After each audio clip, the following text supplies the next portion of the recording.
Reka tubasuhuze kandi reka tubahe n'ikaze aha kuri Bumbogorio Estate. Iki kibanza rero tugiye kubaha kiri ahantu heza, kiri muri quartier nziza, ngira ngo uri kubona abaturanyi baho, bishatse kuvuga ngo uramutse uje ukahatura abo mwaba muturanye. Ni ahantu heza cyane, ubona ko ari mu gace ka VIP.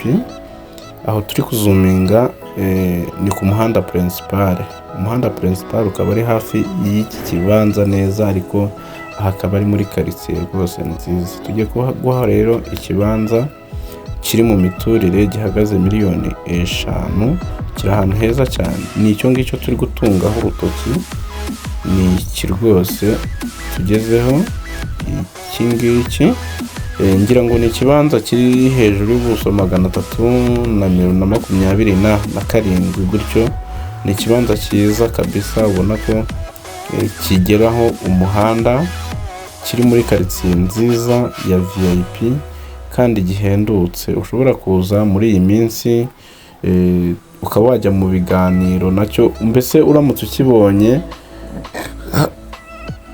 hataracaho igihe, iki kibanza rwose ushobora kuza ukaba wajya mu biganiro, umuntu akaba yakugabanyiriza kuri 5.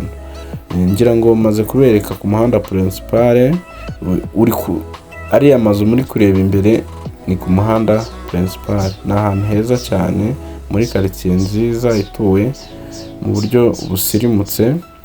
Ikindi yegereye ibikorwa remezo bigiye bitandukanye, ngira ngo muragenda mubibona muri aka video. Ni ahantu heza cyane rwose, ahantu hateye imbere, ni ahantu ufite uburyo bwinshi bugiye butandukanye ushobora kugera mu mujyi wa Kigali bitakugoye. Kuri moto ni 2 uvuye mu mujyi wa Kigali, turavuga wenda nka Kimironko, hafi aho ngaho mu nkengero z'umujyi wa Kigali. Ngira ngo urabona ko ni ahantu heza cyane. Murakoze.